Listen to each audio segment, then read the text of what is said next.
Me this afternoon, I'm lucky enough to be in France, where it's now 3 o'clock, and outside it's raining. It's really, really raining. This session, as I think you know, is called Classroom Routines for Young Learners. As Henry said, it's 30 minutes long, and I would like to define what we mean by young learners, because for different people it conjures different age groups. For this session, young learners refers to students between the ages of 6 and 12 years old. My speciality is primary education, but if you are a secondary school teacher, stay with us because there is a lot of overlap in the work we do. Some of you, I'm sure, begin your classes by telling your students what they are going to be doing in the lesson. That's exactly what I would like to do now. I would like to give you an overview of the next 30 minutes. We're going to define what we mean by classroom routines, just to make sure we're all talking about the same thing.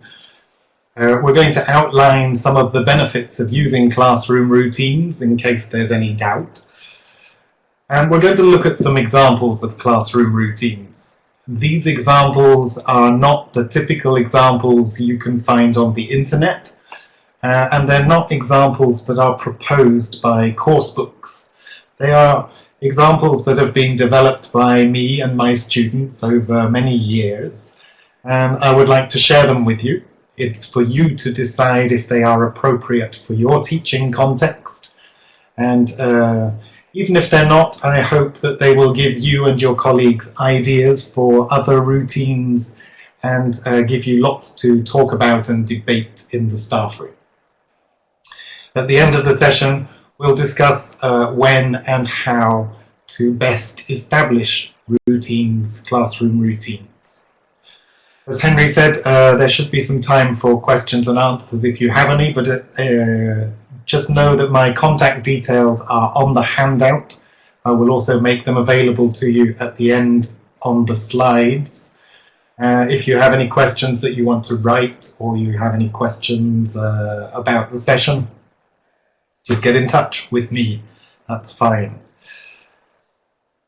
So, I went to the Macmillan English Dictionary to look for the word routine. Here it is. It's a red word. If you don't know the Macmillan English Dictionary, the red words are the most commonly used words in the English language. So routine is a very common word. And there are several definitions, but the first definition is the most commonly used meaning, and it's the meaning we're interested in today. Routine. Your usual way of doing things, especially when you do them in a fixed order and at the same time. So that's exactly what we're talking about when we talk about classroom routines, doing the same things, not necessarily at the same hour, but at the same moment in every lesson. And why do we do that? Well, if you look at the example sentence, which I promise you is in the dictionary, I didn't write it myself, it says, young children tend to welcome some form of routine. Is that true? Has any child ever said to you, thanks for the lesson, it was really great, and I really appreciate the routines? Of course not. They're not even aware that there are routines.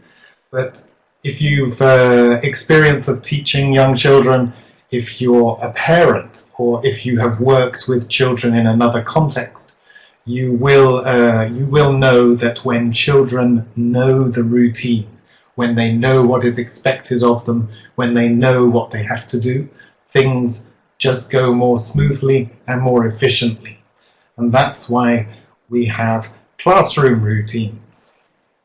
I think point 1 sums it up very well. Well-modelled and established classroom routines give young learners the security and confidence to be more autonomous. And this leads to better organisation in the classroom, better behaviour, less noise, less stress, less stress for the teacher as well as the students. And all of that means that we have more time for meaningful instruction and meaningful learning. There's another advantage to classroom routines in the foreign language classroom, and that is that they give authentic practice of the language being learned.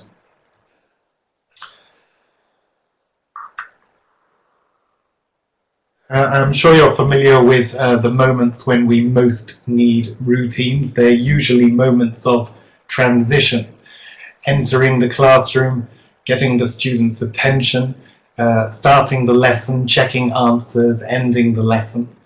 These routines happen every lesson. They are unavoidable. There are also other routines that happen in some lessons. For example, when we tell a story, when we act out a dialogue, when we watch a video, do project work, and also if we have to deal with latecomers. These don't happen every lesson, but they happen frequently, and it can be a great help to have a routine in place for each of these events. So let's have a look at some routines. Entering the classroom. Well, my students, they have to wait in the corridor outside the classroom in a line for me to arrive and open the classroom door. So for this situation, I have a routine, and it is this. I arrive, the big smile on my face, and I enthusiastically greet the children. And I ask them how they are. And if there have been some children away because of illness, I might ask them individually how they are, if they're feeling better. And then I ask them for the password to enter the classroom. Now, the password can be a word, it can be a sentence, it could be the line of a song, it could be a sequence of letters like A, E, I, O, U, which would really help the children learn the pronunciation of the 5 vowels. Whatever your password is, the children give it to you, and we enter the classroom in an orderly fashion. This is a very simple routine. It happens every lesson, and it takes 30 seconds. It takes me longer to explain it than it does to do it. And I think it's a great routine, and I'd like to explain why. Even if your teaching context is very different, I think the benefits of this routine are transferable to other contexts. In this routine, English begins outside the classroom before we've even entered the classroom. The children are having to change their language chip before they've even gone through the door. The language of greeting people is used at the right moment. It's authentic.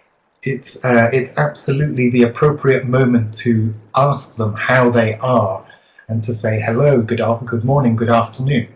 It strikes me as very strange when teachers enter the room, organize their books, write something on the board, perhaps answer children's questions, and then turn around and say, right, good afternoon, how are you? That's less authentic. Asking the children how they are is, it gives them a sense of importance. It makes them feel noticed, and that's good for the relationship we have with them. It strengthens that relationship. And the smiles and the enthusiasm, they are contagious. They affect the way we enter the classroom. And I strongly recommend putting on a smile and being enthusiastic when you enter the classroom. It helps make a positive atmosphere. And finally, the password itself. I love passwords because generally children love them. Only you and the children know the password. This means that you have a complicity. And it makes your English lesson somehow special, because not everybody can enter the English room if they don't know the password. And of course, the password is helping the children to learn something in English. So maybe your children don't line up in a file to enter the classroom, but maybe you can use a what's the password routine at another moment in your classes. Let's move on. Getting settled. Now, I will describe a situation that I'm sure you're all familiar with. The children enter the classroom, they hang up their coats, they drop their bags, they look for their pencil cases, they scrape their chairs. Sometimes the chairs are not in the places where they expect them to be. And they talk. When I first began teaching, this was the moment in the lesson when I felt that I'd already failed, because there was an apparent level of chaos and an increased level of noise. But then years later, I went on a course for storytelling with 20 other teachers.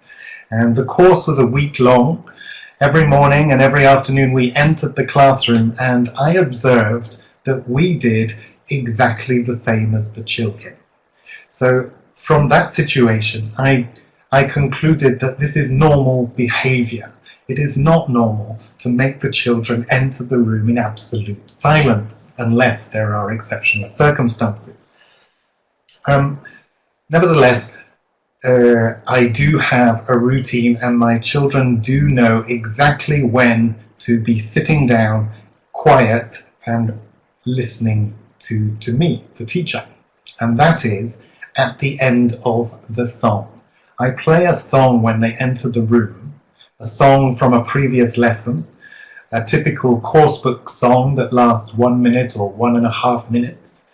And the children know that they have as long as the song to hang their coats, to place their bags, to find their pencil cases, and to sit down and be ready.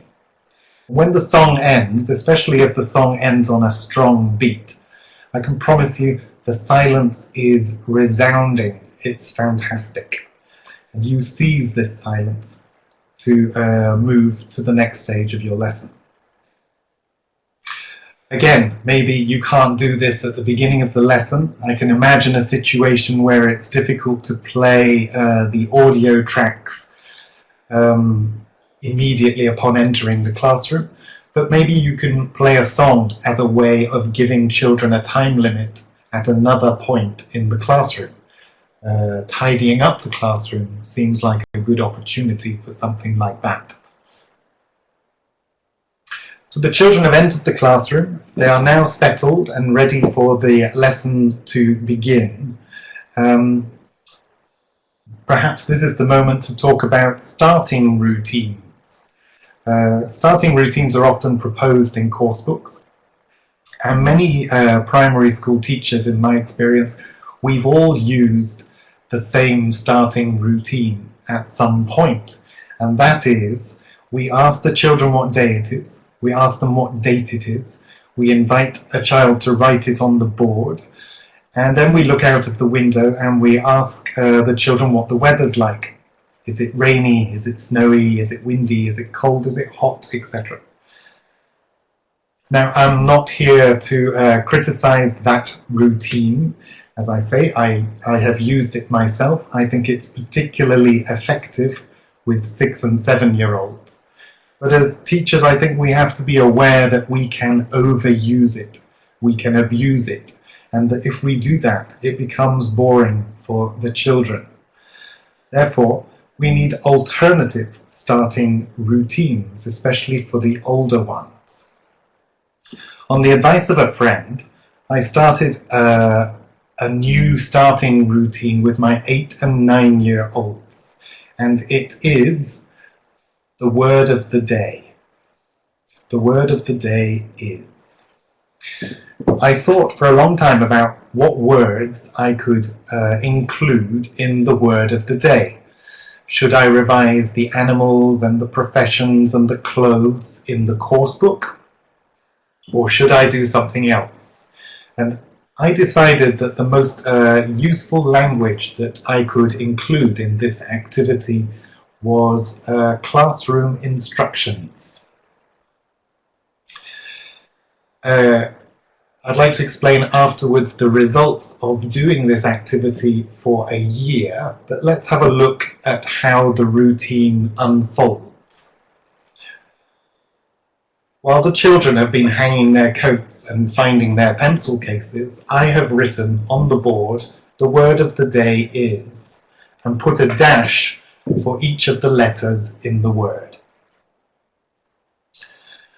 I draw the children's attention to it, and I ask them to guess the letters in the word.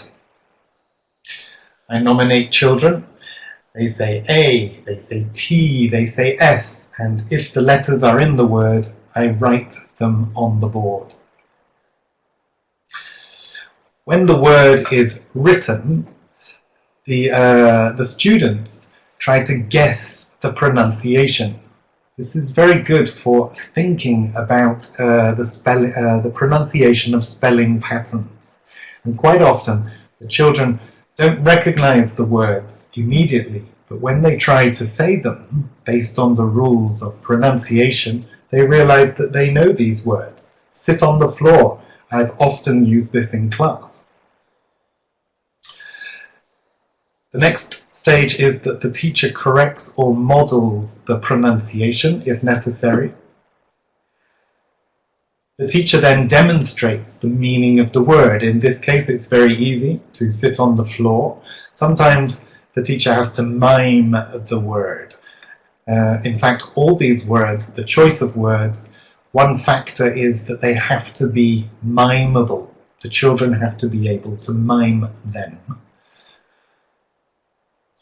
The next stage is for the children to add the word in their notebooks to the word of the day list.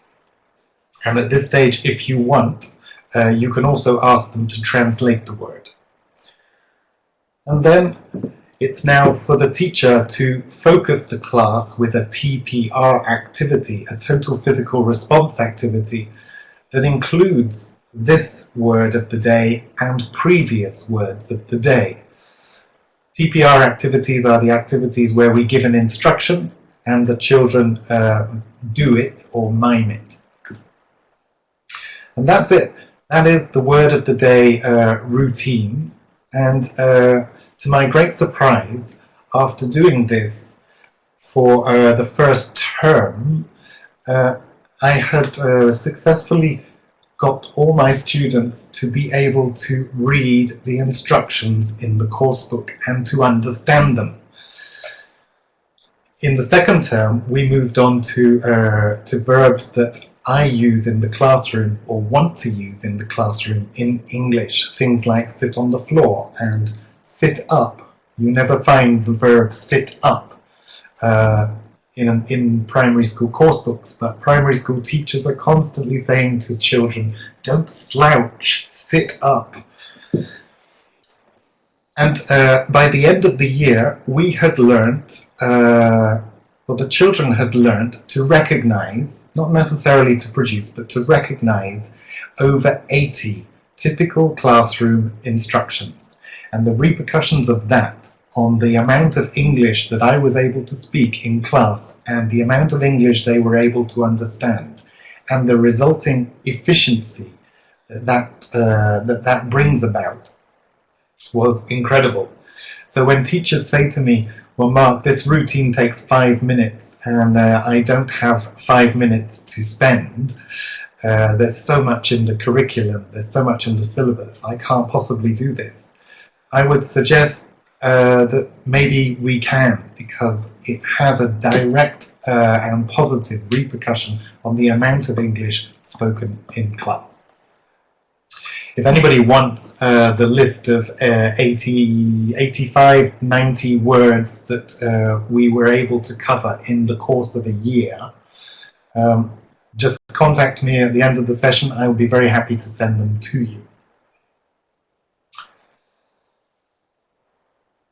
Okay, getting silence. Getting silence, I have my preferred techniques.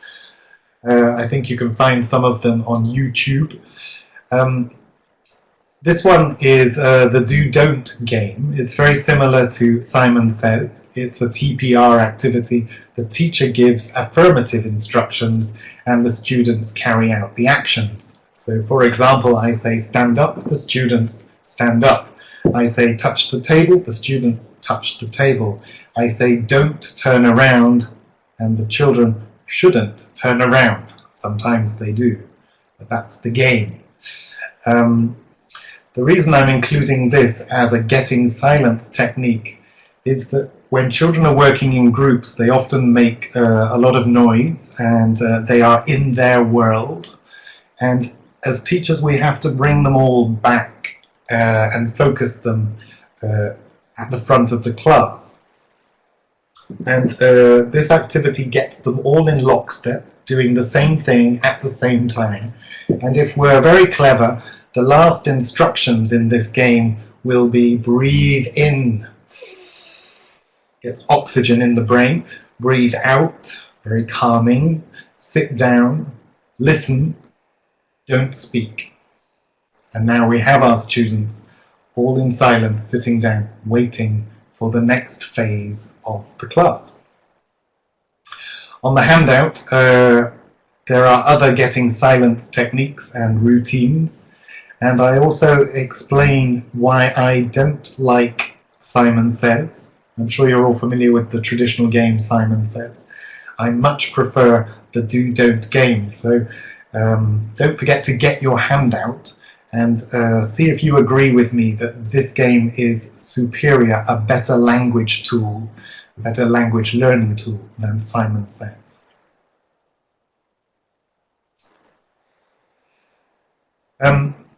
Course books. Course books actually make it easier for teachers to establish routines. I don't mean that they just propose routines in the teacher's guide. I know they do that. But they also make it easier for teachers to establish their own routines by repeating lesson structures. That doesn't mean that every lesson in the book is exactly the same. That would be very boring. But I think it's true to say that most course books, each vocabulary lesson is the same as every other vocabulary lesson. The vocabulary is different, but the structure is the same. Each story lesson is it has the same structure as every other story lesson. The story is different, but the lesson structure is the same. And so this allows us as teachers to establish routines, sequences of activities that the students can become familiar with, can start to feel confident and secure with. And to illustrate this point, I'd like to look at a couple of lessons from Tiger Level 3.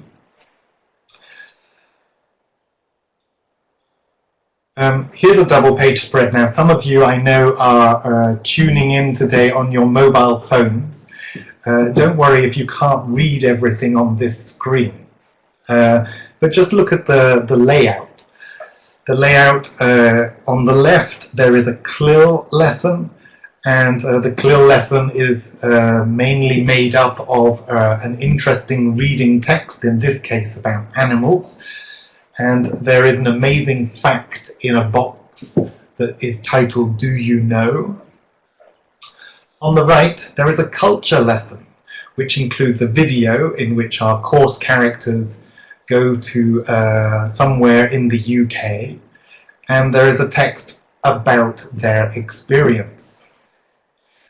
Just compare the layout with the same lessons in another unit. It's a different colour, but the layout is exactly the same. A CLIL lesson on the left, an interesting text, and an amazing fact in a Do You Know box. And on the right, another culture lesson, a video clip with our course characters, and a text about the video. Let's just go back and forth. So you can see the structure, just the layout on the page is designed to make the students and you, the teachers, feel comfortable, feel familiar. You know what's coming, you know what you have to do. If we look at one of these lessons in more detail, I've written the rubrics, I've written the instructions on the left. And we can see lesson 6 is a video lesson with reading and writing. The instructions are: watch the video, listen and read, answer the questions. Let's go to the same lesson in another unit. Here we have it again. Lesson 6 is a video lesson with reading and writing. The instructions are: watch the video, listen and read, answer the questions. So what's happening here is the book, the course book, is giving you a routine that you can get familiar with.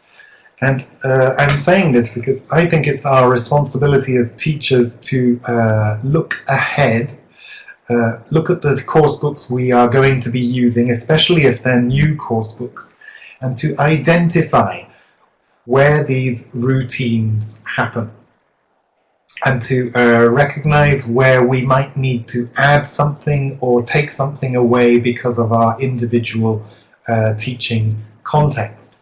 I've chosen this lesson because it includes a video clip. Now, the way we watch a video clip in my class is probably very different from in your class, because technology may be very different.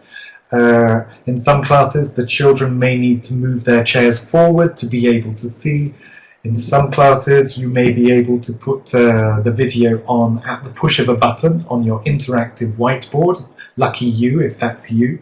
In other classes, you might have to bring the television in from the corridor.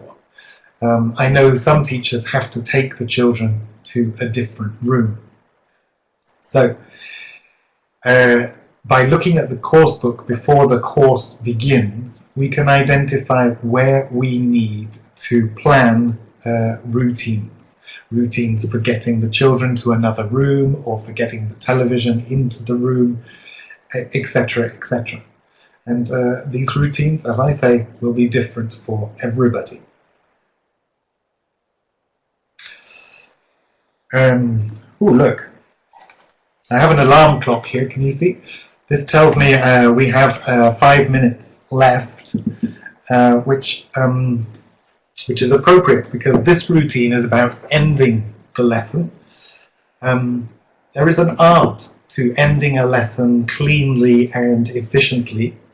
It's all about timing, and that's why in my lessons I have an alarm clock. I need to know 10 minutes before the lesson begins that I have 10 minutes. And sometimes we are so engrossed, so engaged in the lesson and in what the children are doing, that we lose track of time. Now, for me, it's a disaster if the end of class bell goes and the students haven't finished, nothing is put away, nothing is tidy. This is a situation that is, it leads to utter chaos. So, by giving myself a 10-minute warning, I have 5 minutes to help the children conclude whatever they are doing, and we have 5 minutes to prepare for leaving the room. My routine is to ask the children questions about the lesson. I think generally this is a good practice to get them to reflect on what they've learned, what they've done, and here is an opportunity to do it. So the children are sitting in my classroom, they're sitting in cafe-style tables. I may ask a question to each table. If they get the question right, they can come and stand by the door. And if there's still time when they're all standing by the door to ask a few more questions, I'll ask a few more questions. The questions might be: what's the word of the day today? Did you sing a song or read a story today? What was the story about, a king or a queen? Did you enjoy the story? And as the children get older, these questions can become more open-ended, so their answers are a little more complex, less monosyllabic. I can also say that when when the end of lesson bell goes, all the children want to charge out of the door. Well, that's not allowed either. And I found that one way to slow them down is to stop maybe every 6th or 7th child and to show them a flashcard and to make them identify the flashcard before they continue to leave the room. We're nearly at the end, so let's just talk for a moment about when and how to establish classroom routines. I think when is an easy question to answer. Most of us would say at the beginning of the school year. And of course that's the right answer. But I would say before the beginning of the school year, because I think we need to plan. As I've said, go through your course book or your course material, whatever material you're using, and find those opportunities for good routines that will help the transition from one activity to another. And plan them. Don't wait for the lesson to happen. Plan it beforehand. How to establish routines? I wish there was one answer. There isn't. It all depends very much on your teaching context, on the rules of your school. But I do think there are 3 points that are universal in establishing routines. The first of them is that in the first week of the year, the first week of the school year, we revise and re-establish the school rules. School rules are different from routines. The rules are with us wherever we go in the school at all times of day. For example, don't drop litter, don't shout, respect your classmates. What else? Put rubbish in the bin, and don't eat in class. These are typical general school rules. But these come first. These come before routines, because if the children are not abiding by the rules, our routines are just not going to work. So in the first week of school, I believe it is necessary to revise and re-establish classroom rules. Years ago, I used to edit a magazine for Macmillan called Primera Clase, and I remembered that a teacher sent us an idea for putting the rules on the classroom wall. And I don't know if you can see it. It's here represented on the front cover. She suggested that the children write the rules on paper t-shirts and that we hang them on the classroom wall. I think it's a very nice idea. So that could be one way that you revise the classroom rules this year. The next thing I would recommend is that you spend a lot of time in the first week or even the first 2 weeks of helping the children to know the geography of your classroom. That may be more difficult or easier depending on how familiar your children are with the school already. Maybe they have the same classroom as last year. But certainly a lot of our routines require the children to know the basic words of objects in the classroom. They need to know where to find things in the classroom, and they need to know where to put things back.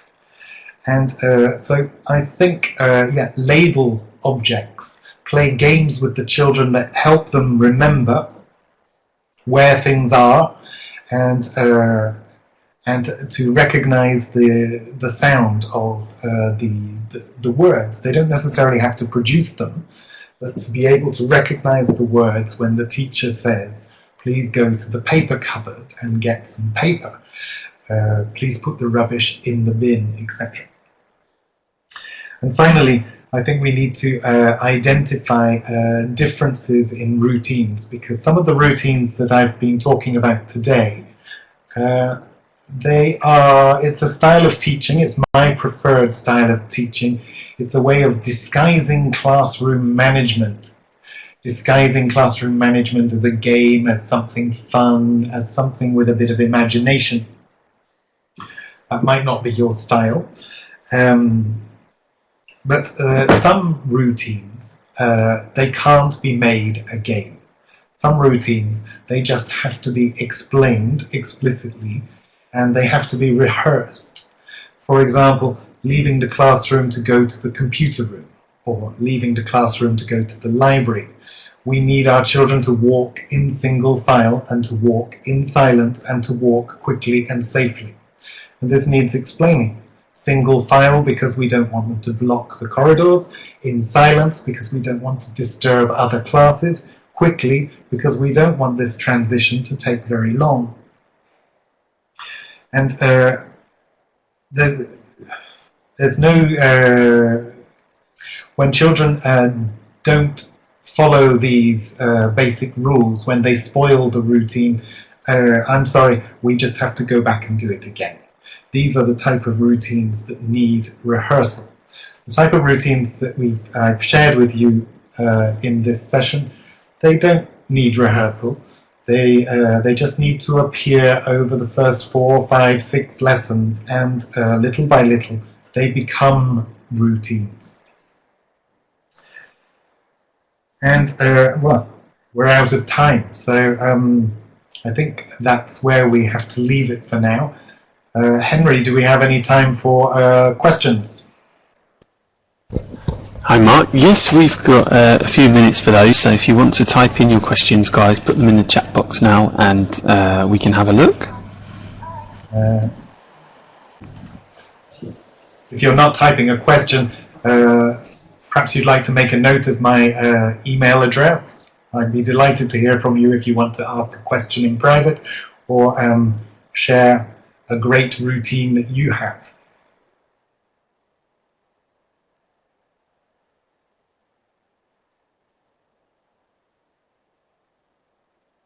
Lots of people saying thank you. Thank you for your thank yous.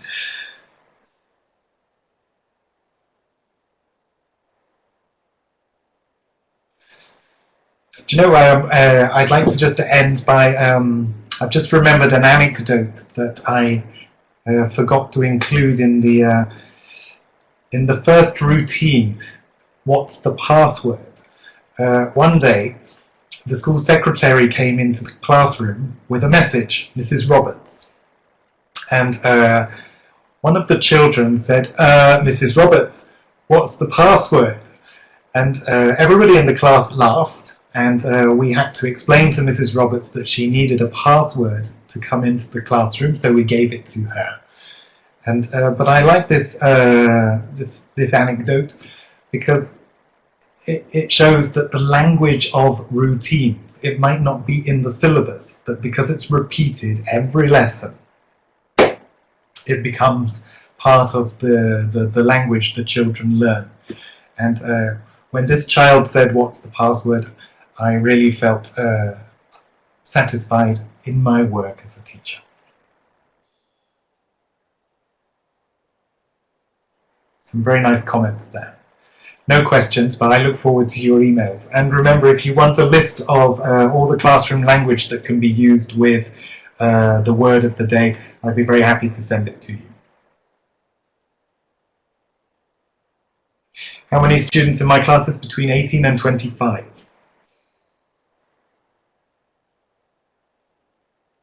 I hope I haven't missed any questions.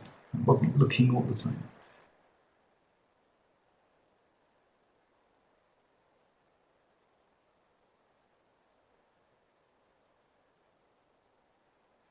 Ooh, how difficult would it be to implement a routine in a group that has been working without it for a while?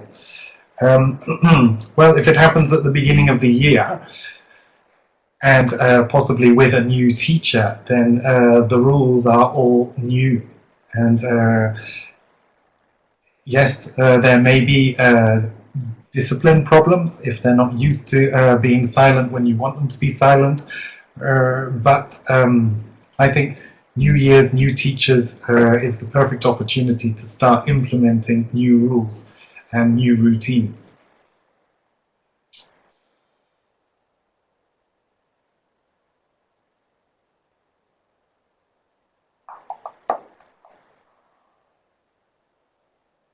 Well, Henry, I think I should probably close my screen now. Is that right? Yep, that's fine. Thank you very much, Mark. So please, everyone, take a note of Mark's contact details while they're still on screen. And don't forget to download the handout while it's still available there. So just click on the document underneath us. So Mark, thanks again for doing this for us today. Not once, but twice. And Henry, thank you for your help, and thank you everybody for listening, really. Great. Okay, Mark, then. Thank you again and take care. So don't forget the recording's going to be available for you guys to watch back if you want to as well. So now we have another short break before the next talk, which starts at 3 o'clock my time. So we've got 20 minutes and then Dorothy will be logging in to do her presentation. So you can stay logged into the room, but just make sure you're back in front of your screens in about 15 minutes time. Okay, I'll see you then. Thanks.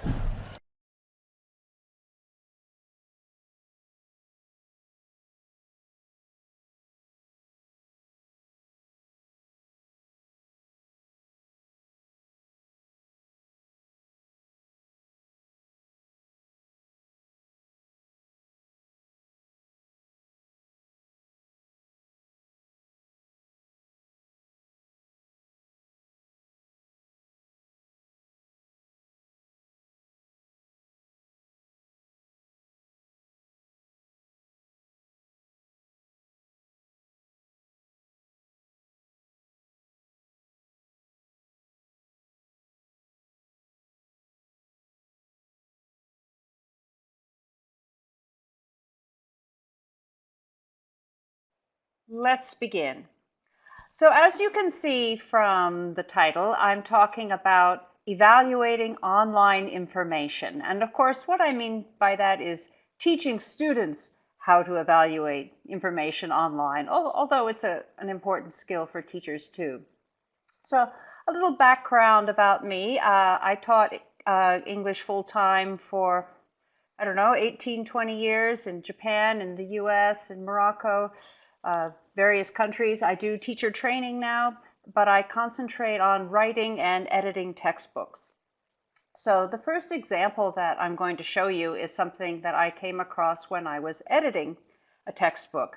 It was, I want to say a B2, sort of an intermediate level textbook. The grammar was comparisons and superlatives and words like to and enough and more and less. And the textbook, the brief, they wanted to use a lot of authentic texts. So the authors were very happy to discover an authentic text that they found online that used a lot of this target grammar, which I'm going to show you part of now. The title is The Paradox of Our Time. And we're not going to read the whole thing, but I'm going to show you some of it, and you can see why the authors were so happy to find, the target grammar so nicely embedded. The paradox of our time and history is that we have taller buildings, but shorter tempers, wider freeways, but narrower viewpoints. We spend more, but have less. We buy more, but enjoy it less. We have more degrees, but less sense. What? No sound? I'm sorry, can people hear me now? Yes? Sound? Yes? Okay, good. Maybe I'll get a little closer. Sorry about that. I'm using my laptop, so if I come too much closer, you're going to be looking up my nose. Maybe I'll just turn my camera off and then I can get nice and close. Okay, how's this for sound? I think the sound is more important than knowing what I look like, so we'll do it like this. So, as you can see, this is more of the same text that the teacher was using, or the writer was using, rather. Yeah, I turned my camera off, sorry. That's so I can get closer to the microphone and make the sound better. Yeah, so There's no picture anymore, but that's okay. You've got my voice. We drink too much, smoke too much, spend too recklessly, laugh too little, drive too fast, get too angry too quickly, stay up too late, get up too soon, read too seldom, watch TV too much, and pray too seldom. And the text goes on and about with comparisons and adjectives. It was really, I thought, a pretty nice piece. Yeah, I know there's no video. I turned it off so we could get better sound. It was just a video of me talking anyway. I'm not so exciting to look at. And as I came to the end of the text, it is a time when there is much in the show window and nothing in the stockroom. A time when technology can bring this letter to you, and a time when you can choose either to share this insight or to just hit delete. And then, because that was the end of the text, the authors had credited the person who wrote this text, His Holiness the Dalai Lama. And I thought, well, that's a little strange. It doesn't actually sound like something the Dalai Lama would have said. So I thought, well, I wonder if they've made a mistake. So I took the title, The Paradox of Our Time, and the first few lines, and I put it into Google. And I did find the text credited several times to the Dalai Lama, but also credited several times to George Carlin, who is a famous American comedian who passed away recently. So yeah, I know there's no video. I turned the video off. If I turn the video back on, I think the sound is going to be worse.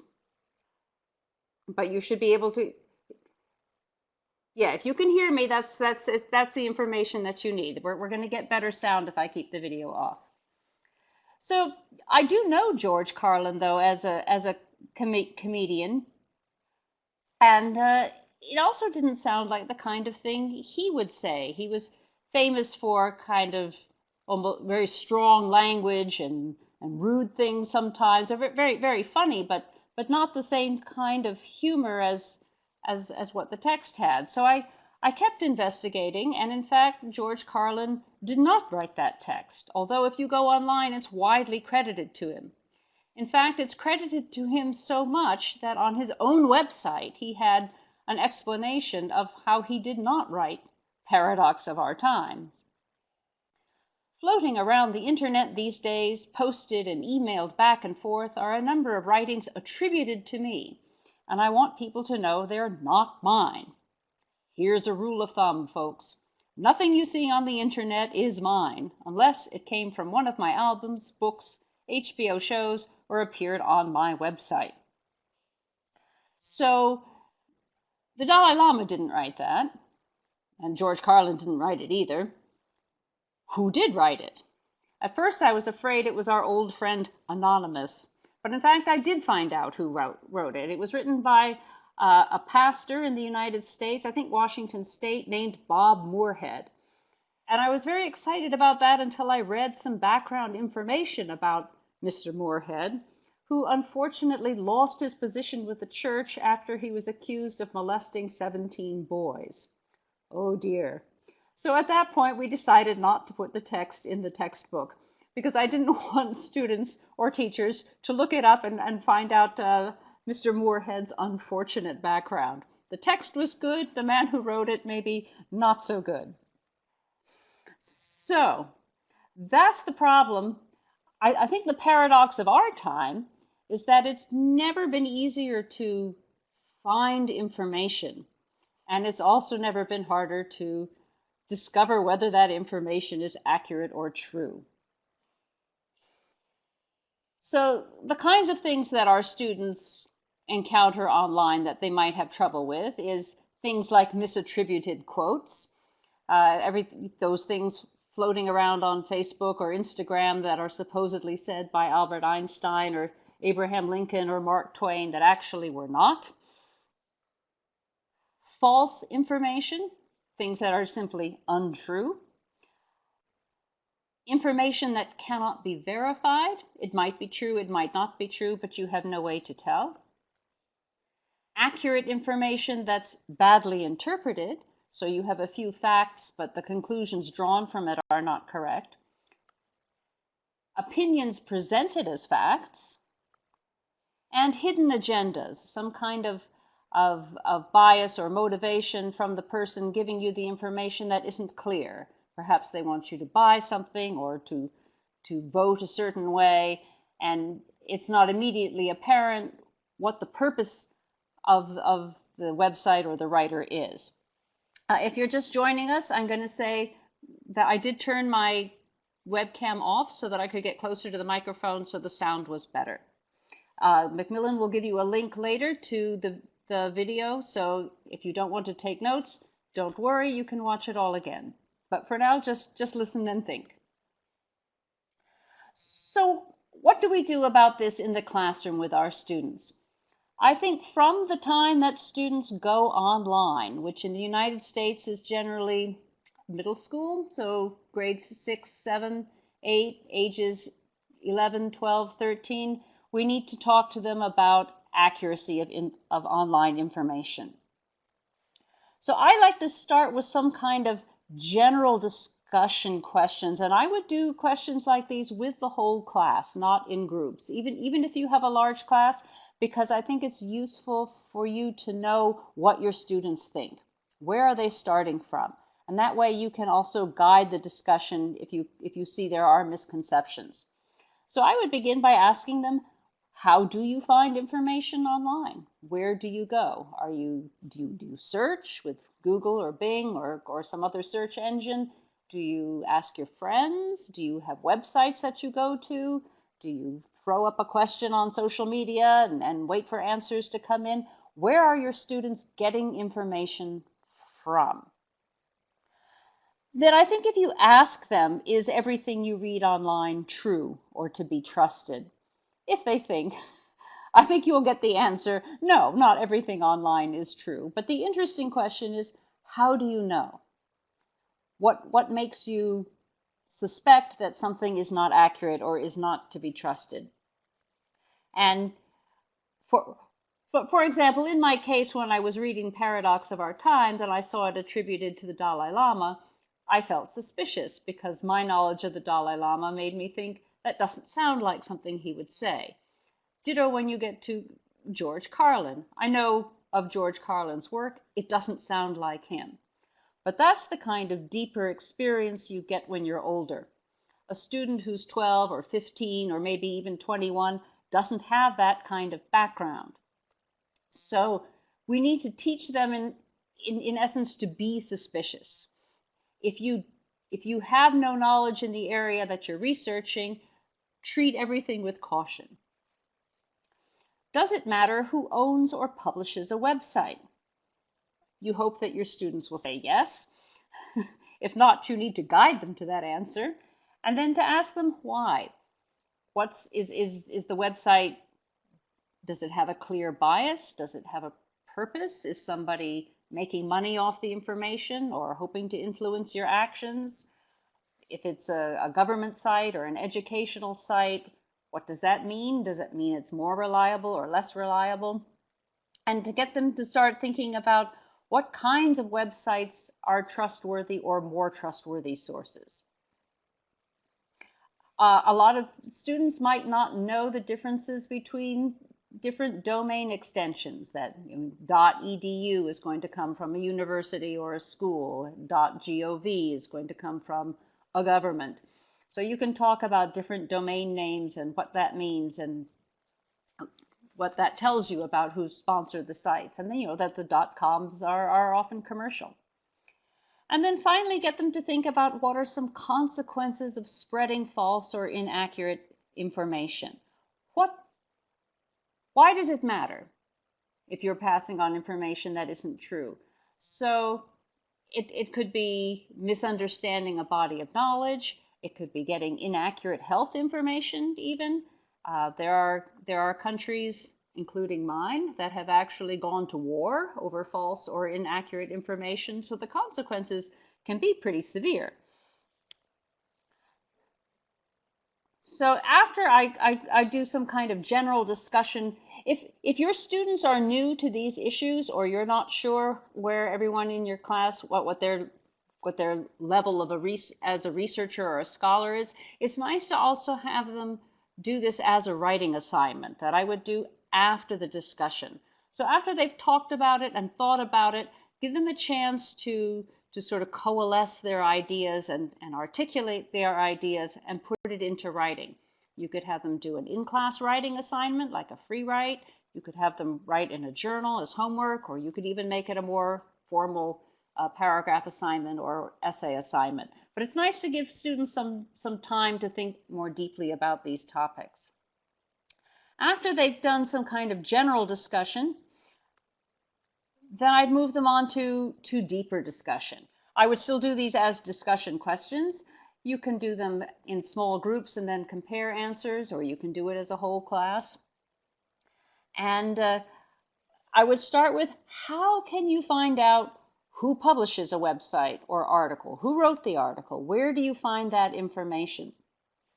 If your classroom has internet access, or you have a student who can bring a device, or you can bring a device where you can all look at a website together, it's so useful, I think, with students to go through a number of websites and show them and discover together where the information is. Is the author and date at the bottom of the website?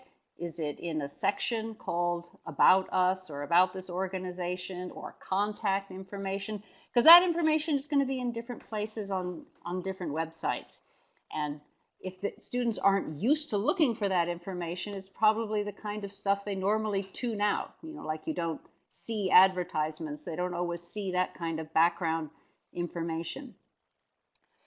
So you want to get them used to finding out who wrote the article, who published the article, what year was it written? Is this old information or new information? Then I'd ask, suppose you aren't sure if something you read online is true or accurate. How can you double check it? If you read something, even if you can find the source, but it doesn't seem correct to you, what's your next step? How do you go about double checking information with another site? So you can Google search terms, or you can look for references at the bottom of the article, but you want to find the same information from several different sources before you trust that it's true. There are very few facts that you're going to find in only one place online. So if you can't find something in at least a dozen places, I would be even more suspicious. Suppose two sources you trust give different information. What should you do about that? How do you evaluate whose information is more likely to be accurate? And there's not going to be one answer for your students, or even if you ask this question to other teachers, but it's the kind of issue they need to begin engaging with from the time they start looking for information from outside sources in a library or online.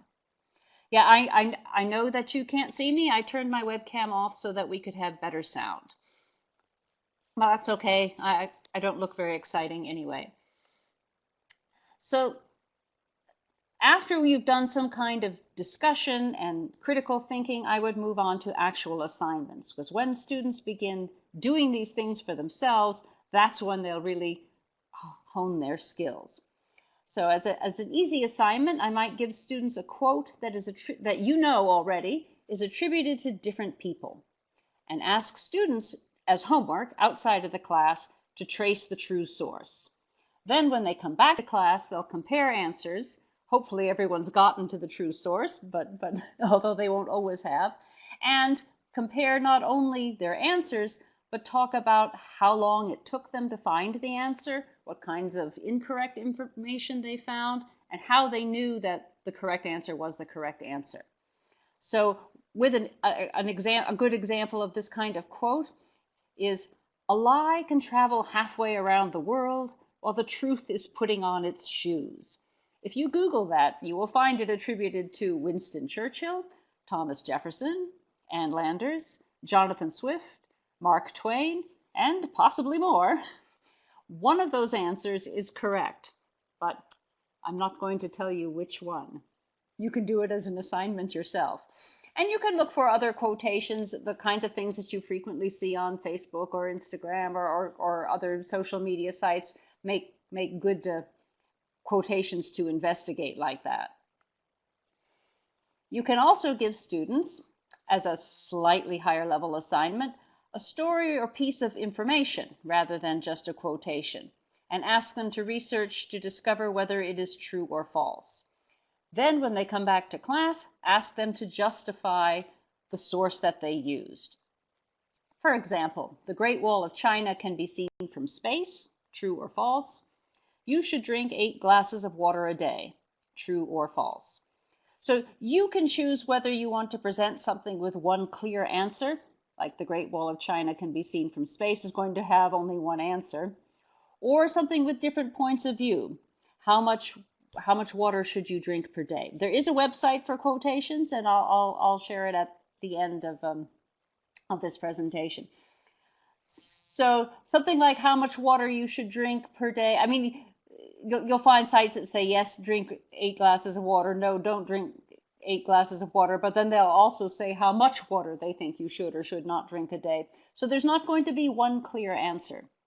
I think when students are just starting out with researching internet accuracy, it's maybe easier to start with something like the Great Wall of China, where there is one clear answer. But as they become more sophisticated researchers, then it's time to move on to questions that have more gray area. And then a slightly higher level assignment, ask students to answer a question or discover some information.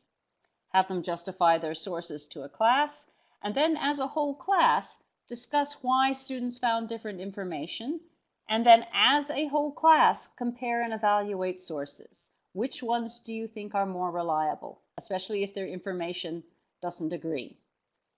So you could send them to research, for example, how many hours of sleep a teenager needs. What are some effective ways to fight the common cold? Sorry, can everybody hear, or is it just Samantha who's having trouble? Can everybody still hear me? Yes? Okay, good. Samantha, it might be your equipment. So if you send students to find the answer to a question like how many hours of sleep does a teenager need, students are going to come to you with different answers because not every website is going to agree. And that's what makes the interesting discussion. So who do you trust? And that's when students will begin checking their sources more carefully. Oh, my source said a study says. Okay, well, a study of how many people? His study says 500 people. My study says 2,500 people. Is my study more accurate than his? Oh, her study was sponsored by a maker of sleep aids or prescription pills. Could there be a bias in her study? So it's when students find conflicting information like that, that they begin to see why it's so important to know the source of their information. But it's nice for them to do that kind of thing as a separate assignment before they're doing their own research papers, so that they're skilled researchers before they tackle their own information. I've taught middle school or junior high school, I've taught high school, I've taught university, I've taught graduate students. All of them love extra credit. So I always like to have an extra credit assignment ready for those students who start asking from the second week of class, is there any extra credit? And I can say, yes, there is. So I like to ask students to bring in examples of correctly and incorrectly attributed quotes.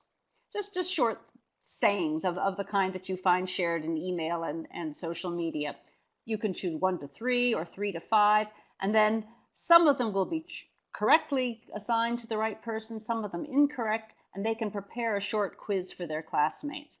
It's actually quite a lot of work for the person doing the extra credit, as I think it should be if they're going to get extra points, because they have to research all of those quotes and find the original source and be able to prove it. But it also makes a fun activity for their classmates, something for them to share, and also some good research skills for the student who needs that kind of information. Here are some useful sites to share with your students. The first one is perhaps the most famous, Snopes. It's a site that checks information shared by email and shared online. All kinds of information, stories, rumors, including photos. If someone says, here's a photo of the terrible damage caused by the tsunami, not all of those photos shared on Facebook are actually true photos. This is the Earth seen from space.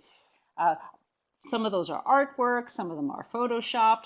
So what Snopes does is find anything that's being popularly shared and investigates to say whether it's true or false. And they rate everything as true, false, or cannot be determined.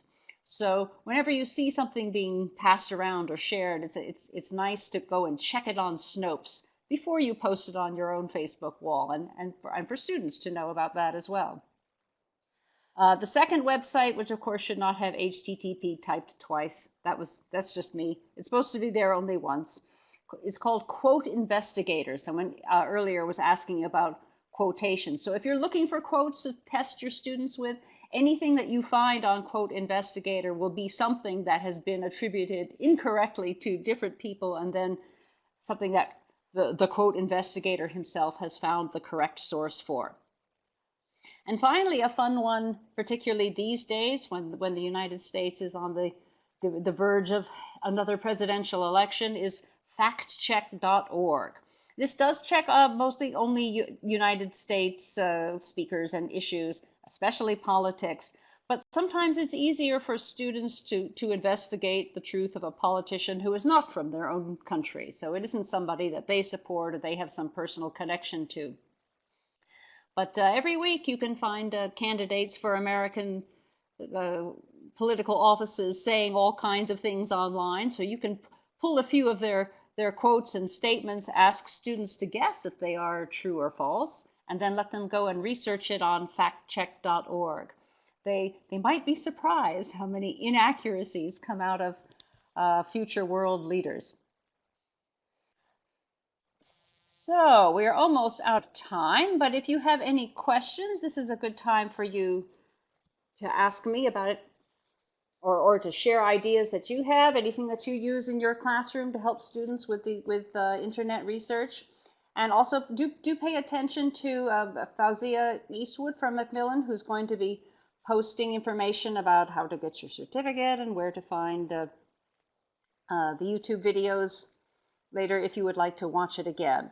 I'm going to turn my webcam back on now. So I wasn't trying to be unfriendly before. I just wanted to make sure that our sound was good.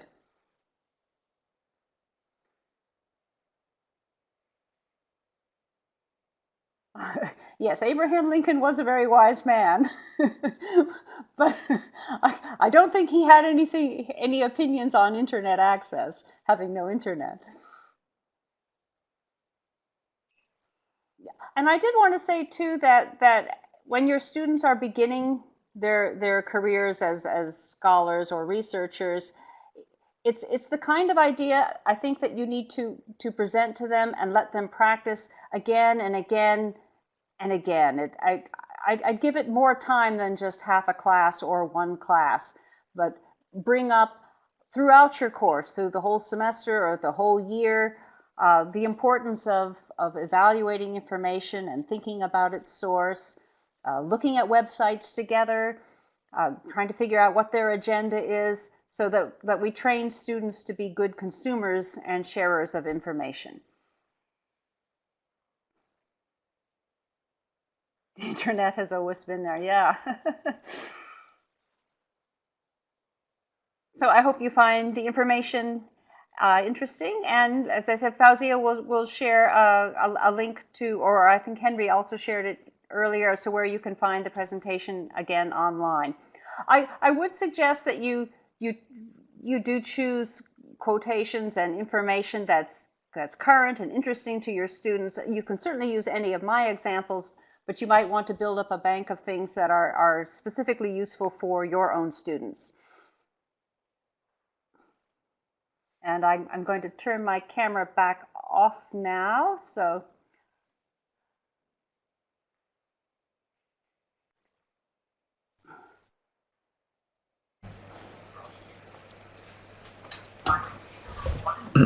Thank you again, Dorothy. Oh, Dorothy's just sharing some useful sites with us there. So Again, and you can find them again on the YouTube link later, but if you want to copy these down now, they're fortunately very easy URLs to copy down. Snopes is fascinating. If you've never seen that site before, give yourself half an hour to check some of the different stories. And it's nice that they have stories and photos and whatnot, some of which are true. It's not just false information. It's all incredible and interesting information that they share. Some true, some false, and a few that cannot be determined. Certainly the paradox of our time, the one that we started with, that's on Snopes. You can read the whole story there. So, yes, I'm going to give those a look. Yeah, I've never heard of that one, so that's interesting. Okay, thanks again, Dorothy, and you go and get some sleep now, because we've asked a lot of you today. Thanks for being with us twice. It's really good of you. We really appreciate it. Teachers are always working strange hours. That's our life. Well, it's very good of you. So let's all say a big thank you. And now we have another break before Dave joins us again at 4 o'clock my time. So it's just gone past here, which means we have about 25 minutes until we'll get started with things. So please, in the meantime, check out the links that Foolsy is sharing with you in the chat box about our competition. If you're teaching students, then I'm sure they'd be very interested to hear about what we have to offer them in London as a work experience placement.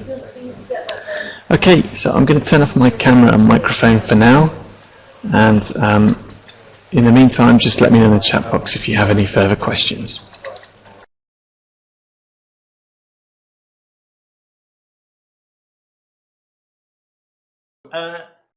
Am I right that everybody can hear me and everybody can see me? Yes? Yes, looks like yes, yes, yes. Roger. Excellent. Great. Perfect.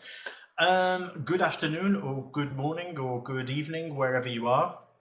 I can see that it says here that we've got 330 people or more watching from all around the world.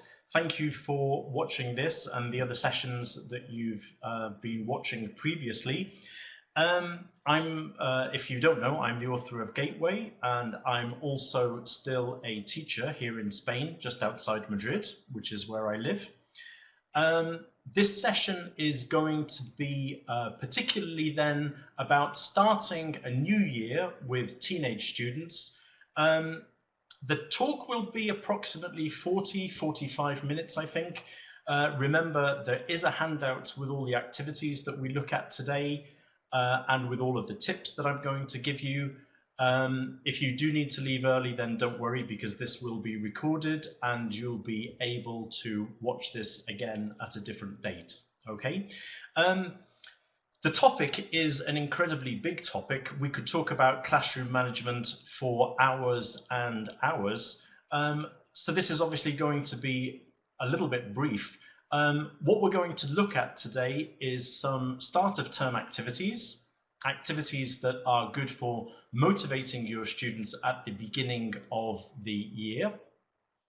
Then we're going to have a think about some basic principles of classroom management for teenage classes. And because it's the start of a new year, then we're going to think about the ideal teacher. And I have the results of some research about what people think, what teenage students think is an ideal teacher. And the idea is that we're going to aim high and see which of these things we can do in our classes with our students. Okay, let's begin immediately with an activity. This activity is called Did You Really? Very simple way of getting the students to talk about the holidays at the beginning of the year when they come back to school. Have a look at these sentences. Okay, we've got 5 different sentences. In the classroom, you tell your students to write, for example, 5 sentences about the summer holidays. and you tell them to make some of the sentences true and also some of the sentences false. Okay, now the false sentences should be believable. Okay, so for example, if you write, I climbed Everest 5 times this summer, then it's probably not going to be true. Yeah. So explain that the sentences are either true or could possibly be true. Okay. Actually, if you look at those sentences, they're all about me and my summer. What do you think? Do you think they're true or false? What about, actually, I'm going to choose a sentence. Number 4, okay. And in fact, what you can do with your students is encourage them to think of questions to find out more, to discover if they think their partner is telling the truth or not telling the truth. What would you like to ask me about number 4? Do you think that I bought myself a fluorescent yellow shirt in the summer? Yes or no? You think it's false. Somebody thinks that 4 and 5 are false. Some people think yes, some people think no. That's a good question, Giovanni. Do I like yellow? And actually, I don't really like yellow much, okay? Carol King has got, maybe it's for sport, okay? Well, I'll tell you the truth, it's actually true. And here it is, my yellow shirt, okay? Fluorescent yellow shirt. It's for football, okay? It's my favorite football shirt, okay? With the sentences, get the students to ask follow-up questions, to interrogate their partner. Some people are saying that they think number 5 is false. Okay, well, I have a surprise for you. Okay, here is a photograph of me with a very dangerous robot. Okay, so it's actually true. Okay, well, it wasn't very dangerous, but it was a little bit frightening. Okay, right, very simple activity. Get the students to think of sentences which could be true, could be false.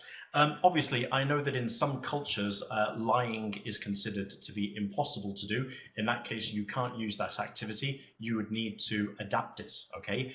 But the idea otherwise would be a simple way of getting the students to think about the holidays, but in a competitive way, to see if they can find out the truth from their partner, okay?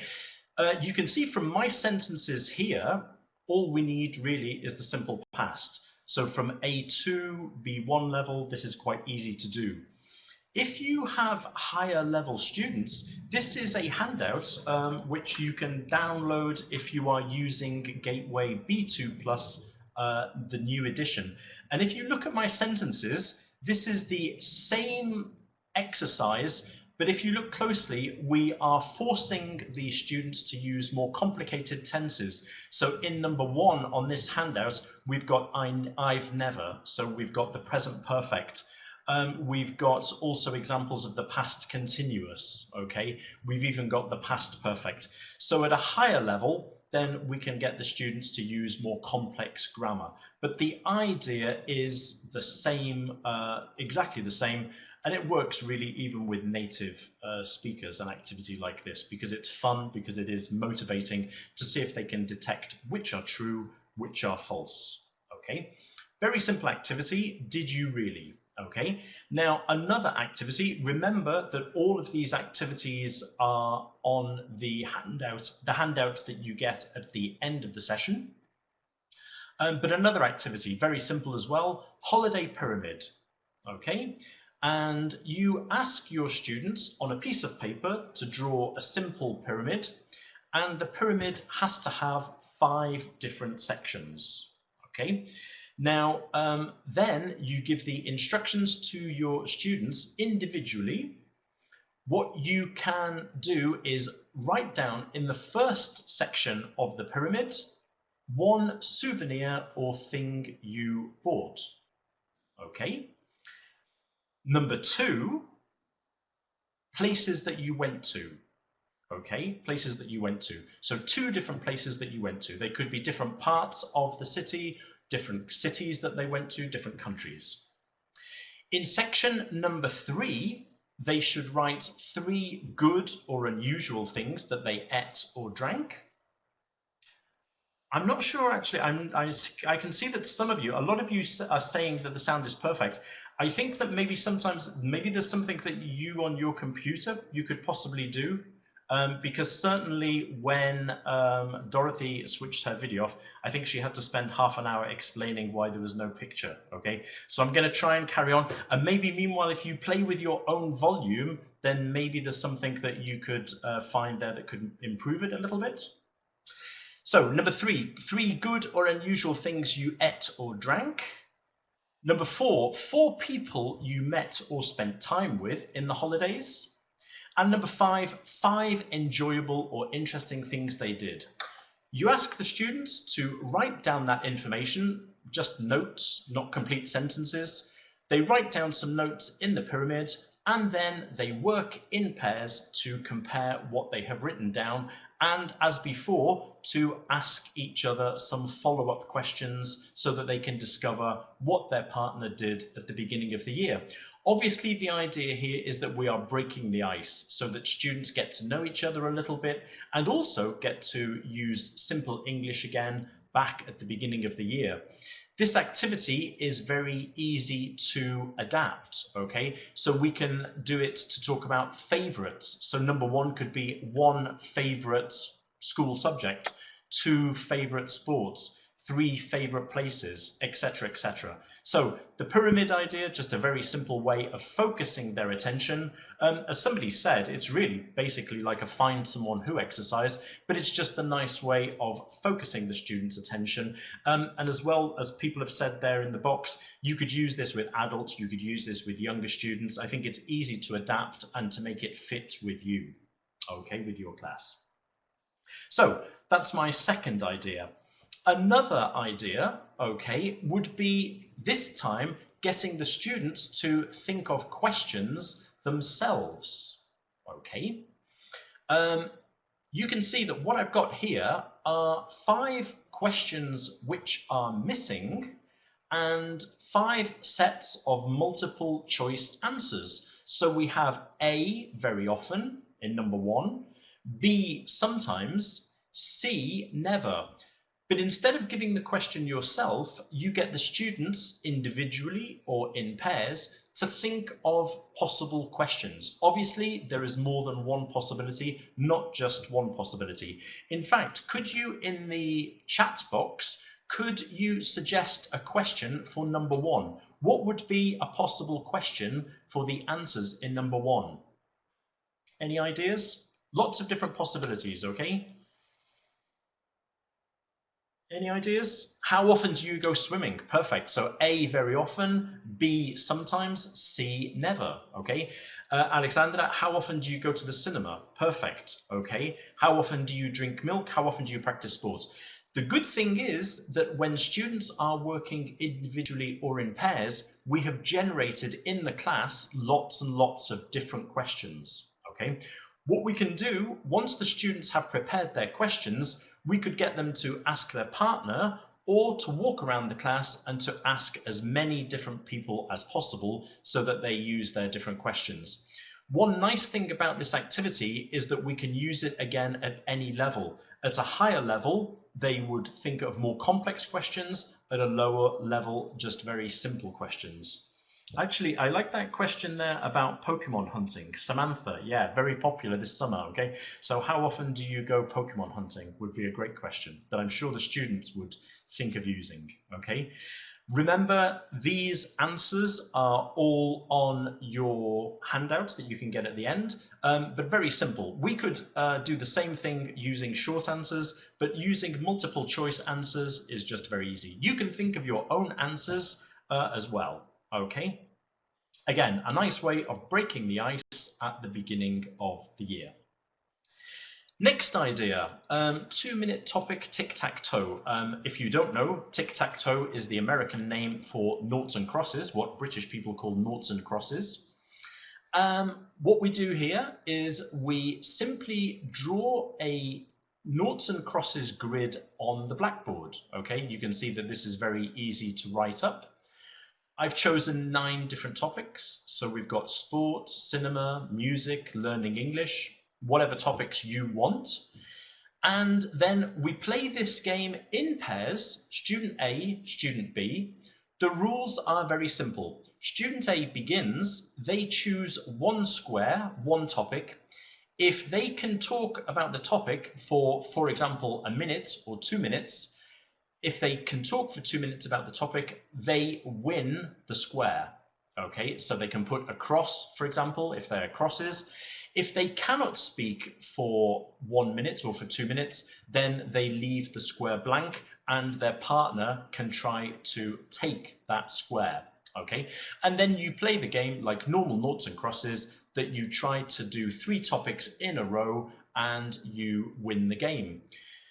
You'll notice that I have put on purpose in the middle of the game learning English. Okay, because usually in this game, most people want the middle square because it can help you to win more easily, usually. I decided to put learning English in the square to more or less force the students to talk a little bit about what they like about learning English, maybe what they don't like, what they find easy, what they find difficult. Okay, so very simple way of getting students to talk about different topics, to break the ice with their partner. Often at the end of an activity like this, I get students to tell me something, one thing that they discovered about their partner, one interesting thing they discovered about their partner. And again, that's just a good way for the whole class to come together, to bring the activity to a nice conclusion, and for us all to share different bits of information that we've discovered about our partner. If you like, what you can do is you could simply draw an empty grid on the blackboard and then ask the students themselves to choose the different topics that they would like to talk about. Okay, so in that case, then we're being very open and we are inspiring the students to talk about the topics themselves, the topics that they prefer to talk about. Okay, again, very simple idea, and I like it because you don't need any material, you don't need anything special. All you need is paper, pen, blackboard. Okay, right. Now, this is an idea which is particularly useful for students who are coming, for example, from primary class to a new secondary school. Okay, and you can use this then particularly with younger students, the first year of secondary. Now, if you do a plan of the classroom and you label it in English, what you're going to do is you're going to make sure that the students know all the basic classroom vocabulary that they need. So they will mark whatever, blackboard, computer, projector, shelf, window, blind, anything that they need for day-to-day life in the classroom. So it's a nice way, a simple way of revising all of that vocabulary, obviously, particularly then with younger secondary and with younger students with a lower level. A student who is new to your school, I think we forget that some students feel a little bit lost when they arrive in a new school. They probably feel very nervous. They probably feel a little bit shy. One nice activity to do in the first week is get them to draw a simple plan of their school and they label it in English. So they're going to label, for example, the library. They're going to label the staff room. They're going to label the computer room. They're going to label the gym. Again, we're practicing useful English vocabulary, basic English vocabulary, but we're also helping the students to feel happy and relaxed in their new environment, in their new school. Okay, very simple. Actually, you can get them to make a really nice plan and you could even put it up on the wall so that everybody can share their different plans and they can share their work. Okay, so as I say, particularly that's for lower level secondary and also for new students, students who have arrived new to your school. Okay. Simple, simple, and again, no materials necessary for this. Okay? Now, the beginning of a new year is also a good time, a time when you need to find out a little bit about the level of your students. You probably don't know your students, a new class, and so what you can often do, what's useful to do, is a quick diagnostic test so that you can find out what the different students know, and at the same time it helps the students to remember what they did maybe last year, helps to refresh their memories of what they should know at their particular level. You can make your own diagnostic test according to the level of your students. You maybe already have one in a school, in your school that you can use. With Gateway 2nd edition, if you're using Gateway 2nd edition, we actually have already prepared diagnostic tests for your students for each different level of Gateway. And if you're using Gateway 2nd edition, just go to the website. The address is at the bottom of all of these slides. And this gives them a chance, printing this out, giving this to the students, gives you and them a chance to see what they remember.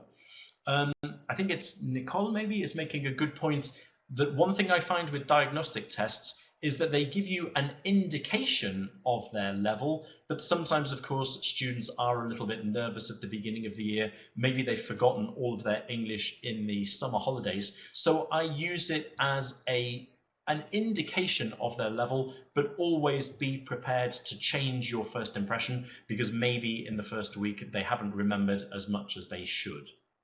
Okay, so using a diagnostic test, simple way of finding out more about the level of your new students at the beginning of the year.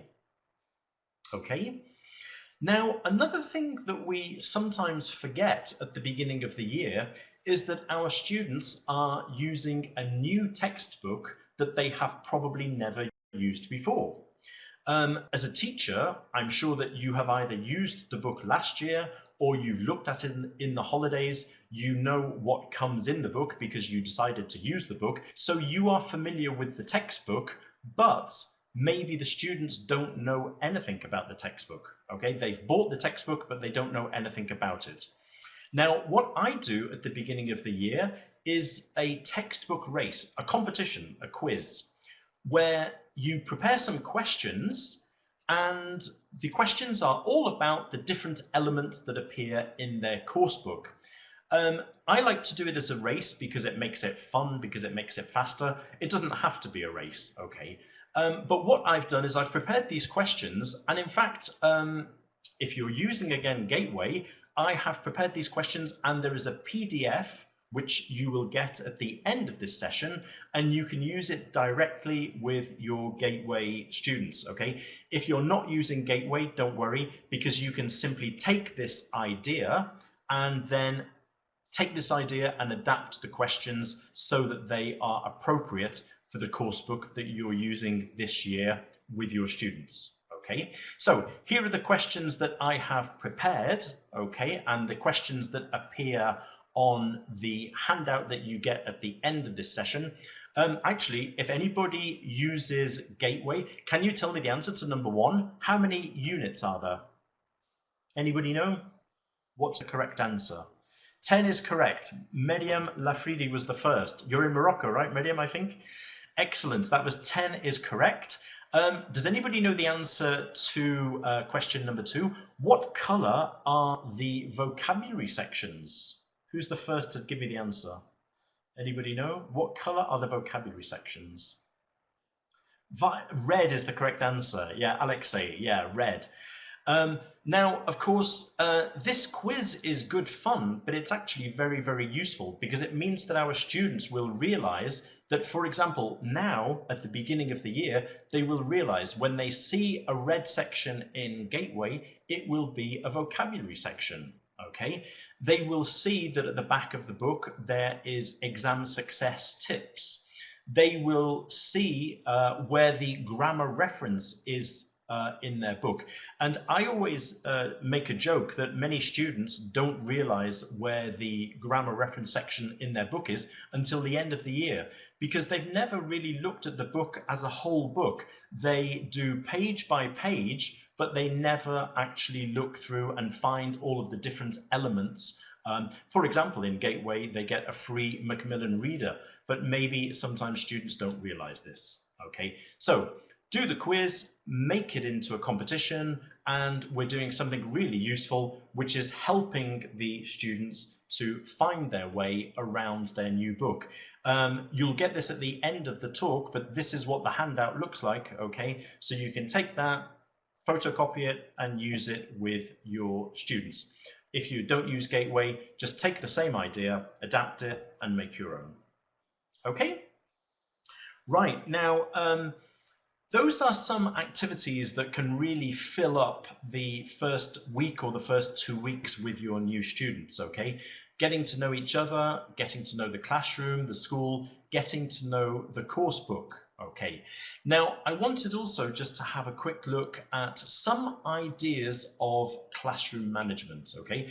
After many years of teaching teenagers, I think the important thing is thinking about problems in the classroom before they actually happen, okay?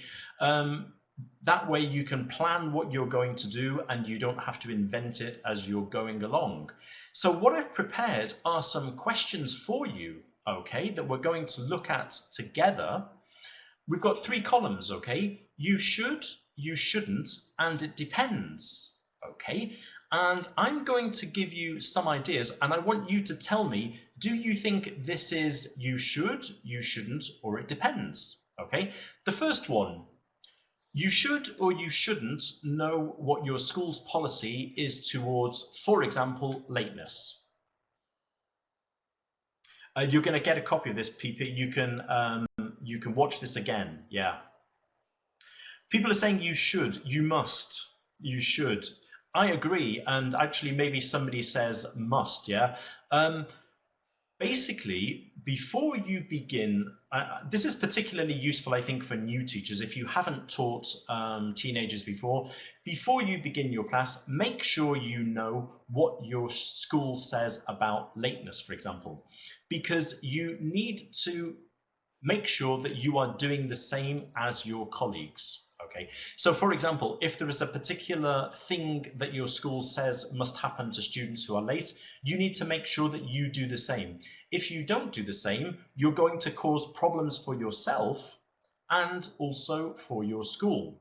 Okay, so make sure you know before the beginning of the year what happens if a student doesn't do homework. Okay, you as a teacher, what can you do? What can't you do? Okay, so I think this is really important. These are things that you could even discuss in your school and decide together what you think is the right thing, but it's just a good way of making sure you know before the beginning of the year. I've got another question for you to do, okay? You should or you shouldn't negotiate rules with the students. What do you think? You should or you shouldn't? Or it depends? We've got it depends there, should, it depends. I agree that it depends because of exactly what I just said before. For example, there is no good reason to negotiate a rule about lateness if your school already has a clear policy about lateness. In a way, you are fooling your students thinking that they can negotiate something which cannot be negotiated. Okay, so when I started to teach when I was much younger, when I was almost as young as my students, I used to think that it was nice to have a democratic discussion about rules, but then I realized that there were some things here that I could not negotiate. Okay, so I think that it does depend. It depends what I can negotiate. If it's something small that we can decide as a group, then yes, we can negotiate it. If it's something big, then it can't be negotiated, okay? Alexander is making a point that some rules in your school may be negotiable, some are not. So before you begin the year, make sure you know what is negotiable, what is not. So don't negotiate things with your students that are not possible to negotiate. Next point, you should or you shouldn't praise good behavior rather than punish bad behavior. Should or shouldn't? What do you think? Should. I think that this is something which is probably quite obvious. I think sometimes as teachers, we are trained to spot bad behavior. We see bad behavior immediately, and sometimes we forget to praise good behavior. Somebody said this morning, be careful about overpraising, and I think that's true. For doing something good does not mean that you're going to say, wow, that's the best thing you have ever done, this is brilliant. We're talking about just trying to spot good behavior when we can. The expression positive reinforcement. And I think this works with younger students, but it also works with secondary students too. So we need to punish bad behavior, but let's try and spot good behavior whenever we can and show to our students that we have actually seen the good behavior as well as the bad. Okay, so let's not get obsessed with bad behavior. Let's try and find some good behavior to talk about too. Another one, you should or you shouldn't have activities ready for fast finishes. What do we think? Should, yes, should. I agree. One thing that I learnt from experience is that in any class of teenage students, some people finish very fast, and often those students create problems for the whole class because they are bored and they haven't got anything to do. Okay, so before you go into the class, you prepare your lesson, but as somebody has said here, prepare also something that you have ready for the fast finishes. For example, again, this is an example from Gateway 2nd edition. In the workbook, we have grammar challenge. So the student who finishes very quickly can do this activity to keep them busy, to keep them motivated. Also, on the new Gateway 2nd edition website, we have extra grammar practice extension there, also to keep them busy. I've just seen somebody's made a good point that they should learn to be patient. I agree, Joanna. What is true is that I think that we tend to forget that maybe when we're 14, we really are not as patient as when we get a little bit older. So they should be patient, and we can encourage them at least as well to have something else that they can do to keep them busy.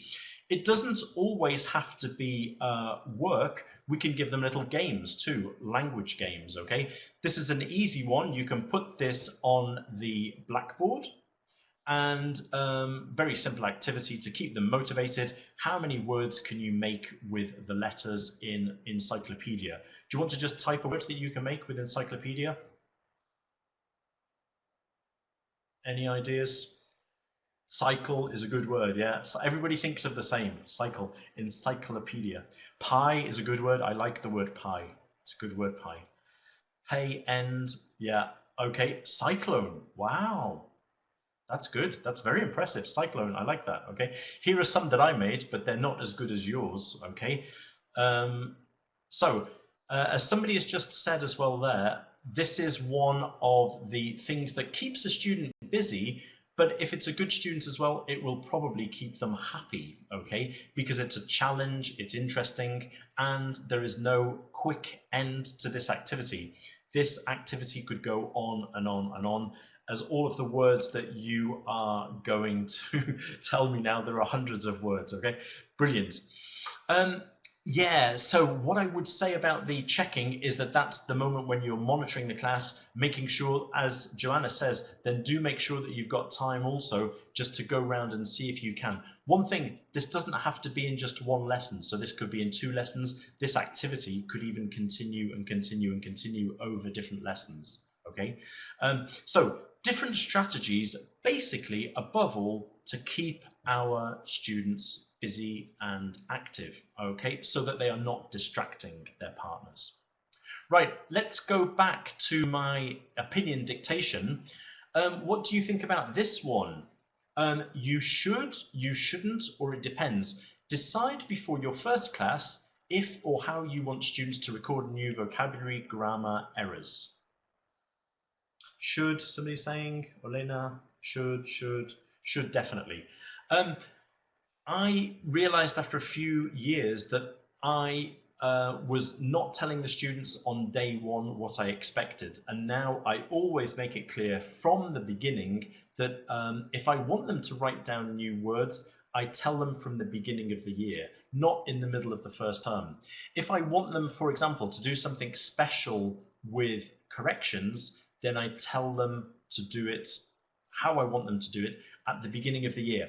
One thing, I'm not saying that you have to do it one particular way, but this, whatever way you decide, my point is that you need to make this clear to the students about how they are going to do it.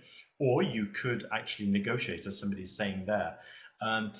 But basically, whatever you decide, do it at the beginning of the year so that we can do this right the way through the school year. For example, this is one idea which is what I do, but you could do something totally different. But I take this idea of a mistakes checklist, 3 columns. The first column is for mistakes, the second column is for corrections, and the third column is an explanation, if there is an explanation, for the mistake. The point is, whatever you decide to do with mistakes, is I get the students to do it from the beginning of the year. So really, the idea is that when we start a new year, let's have these ideas ready so that we know before we get into the middle of the term, we know what we want to do and how we want to do it. Okay, right, and one last question. This is the typical question that people always talk about. You should or you shouldn't smile in the first weeks of a new school year, or does it depend? You must, you should. It depends. In fact, it was interesting this morning that some Russian teachers were telling me that smiling in class looks foolish, which I didn't know. That's a problem for me because I smile most of the time. So people will think I'm very foolish. Yeah, that's an interesting expression. Don't show your teeth until Christmas, right? The reason why I mention this, I think that when you train to be a teacher in England, we usually say don't smile until Christmas. Okay. Now, I think that's a bit silly, but the idea is, and it is an important idea, that you are a little bit more, sort of maybe a little bit more strict at the beginning of the year, so that you are setting an idea of how you want to be in control a little bit of the class. Now, I think that's true, especially if you're a young teacher. It's good to be to show that you are in control. But personally, and I think some of the comments, Giovanni's making a good comment. You're a teacher. If you're not happy with that, come on. I agree. Here's a little quote. Okay, the teacher who enjoys teaching and who shows it will go far. Okay, so personally, and that's the way that I am as well. But I think that, as Giovanni says, if you look unhappy in the classroom, I think your students will think that you don't like being with them. They'll think that you don't like being a teacher. Yeah, I was going to say I've seen lots of Russians smile in the past. That was why it was surprised me.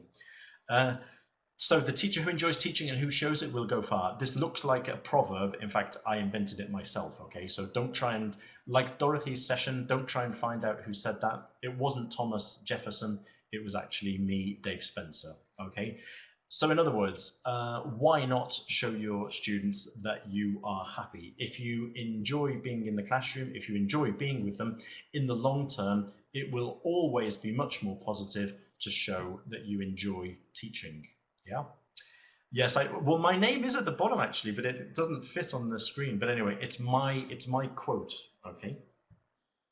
Right now, the last section that I want to look at in my webinar today, we could talk about this for a long time. Okay, but I wanted to finish the talk looking at the ideal teacher. Okay, now this was an interesting piece of research that was done a long time ago. Okay, 1975. This writer, he interviewed many students, teenage students, secondary students, and he asked them, he asked the students, what do you think is the ideal teacher? Okay, now can you just suggest some ideas? What do you think the students said? What characteristics are there of an ideal teacher? Got different ideas. A person who doesn't give much homework. That's probably true. A good manager. Wise and calm. A little strict. That's an interesting expression. And yeah, I think that's interesting. A little strict. Competent, understanding, fair, intelligent, and funny. Right. These are what these British teenage students said. It is a long time ago, 1975. Personally, I think that this has not changed, okay? These are the qualities that they decided were important and in order, okay? The first one was, in fact, a teacher who keeps good control. Now, I think that sometimes we think that students like a bit of anarchy in the classroom, that they like it to be a little bit wild, but actually I think that on the whole you'll find that the students do want a teacher who keeps good control. Somebody mentioned before, a little strict. I think that's what students want. When there is control in the classroom, it tends to be better for everybody in the class, the good students and the less good students. So it's interesting that the first thing that they came up with was keeping control. The second thing they said, which is a word that you have sometimes put here in the chat box, fair. Ludmilla has just said kind but fair, okay? So is fair and has no favorites. And I think particularly teenage students have a very clear idea of what they believe is fair and what is not fair. And that actually connects with the third thing that they've written here, gives no extreme or immoderate punishments. And I think, yeah, you know, that if the teacher is not fair in giving out punishments, then the teacher will also have problems then. Number 4, and this I think is extremely important, isn't it? Students like a teacher who knows and can explain their subject well. So, you know, there are lots of other qualities, but basically a teacher who can explain the subject well is going to be a successful teacher, I think. That is obvious, okay? That is obvious, but sometimes we can forget it. If I was in a maths class, I would want and need a teacher who can explain maths to me well. Notice that it's 2 things, okay? Some people maybe know their subject very well, but can't actually explain it, okay? But students like the teacher who can explain well. So we need to practice that, obviously, and we get better and better with more experience. Number 5, students like a teacher who gives interesting lessons. Again, this seems obvious, but it's absolutely true that an interesting lesson will engage the students, will keep their interest, and will be more constructive. Number 6, and these are words that I've seen that you've already put up in the chat box now a few times, okay? But we've got cheerful, friendly, patient, understanding. Human, a nice human being. I suppose we could summarize this by saying they like teachers who are cheerful, friendly, and nice, okay? Number 7, they like a teacher who has a good sense of humor, okay?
and no, one day to Argentina. I'll come again. I'll come one day, I hope.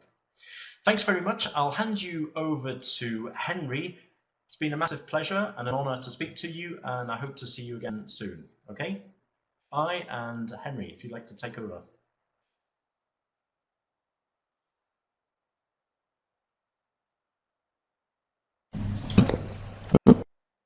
Thank you, Dave. Great job again, and I enjoyed the joke. So, yes, a quick word from me. Facebook page, please, now, if you're not already doing so, give that a follow. That's how you'll stay up to date with all the latest news of what Dave's up to, and there's great content on there, like videos and tips and things like that, that you can make use of in the classroom. Now, there's a few things to clear up before I let you all go today. First of all, the session's been recorded, and the recording will be available on the website that I've just shared in the chat box from tomorrow onwards. So you can catch the action all again from there. Secondly, Dave has very kindly put together some additional materials to accompany his talk today, which he mentioned earlier. Now, the first document you need is the one I've just shared the link to in the chat box there. That's a PDF which is basically a guide to getting around Gateway 2nd edition. So if you click the link now, you can download it from our website. As well as that, Dave's also very kindly put together a handout for us. So I'm just bringing that onto the screen for you now, along with the certificate for today's webinars. So you need to, where it says handout and the box that's where the slides were before, go and click on both of those files till they're highlighted blue, and then download them both to your computer, print them off and add your name and signature, and that will prove that you were with us today at the session. So I'm just going to leave all that up for you. Please let me know if you have any problems.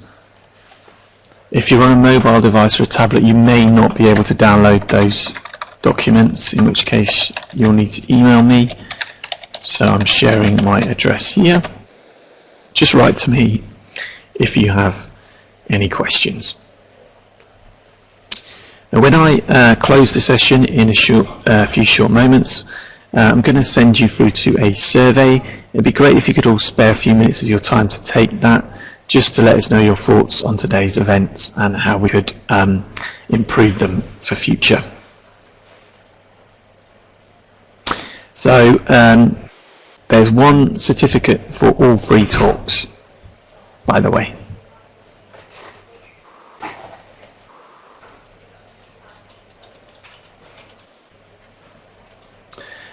In order to be able to download the certificate, you need to click on the name of the file first, so it goes blue, and then press the download button. It's the second file down in the box.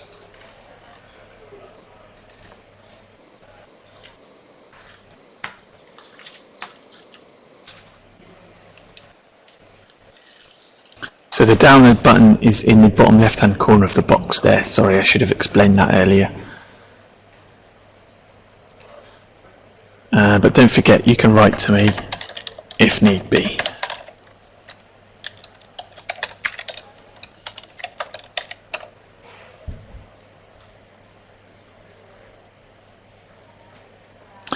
Okay, so I'm going to close the room now. Please write to me if you are still having problems there. Thanks again for coming, everyone. It's great to see so many people in the room today. We had over 350 of you joining us. Hope you've all taken away some nice ideas for the new school year. And don't forget to check out the recordings and look at the schedule for our future events too. Okay, all the best. See you again soon.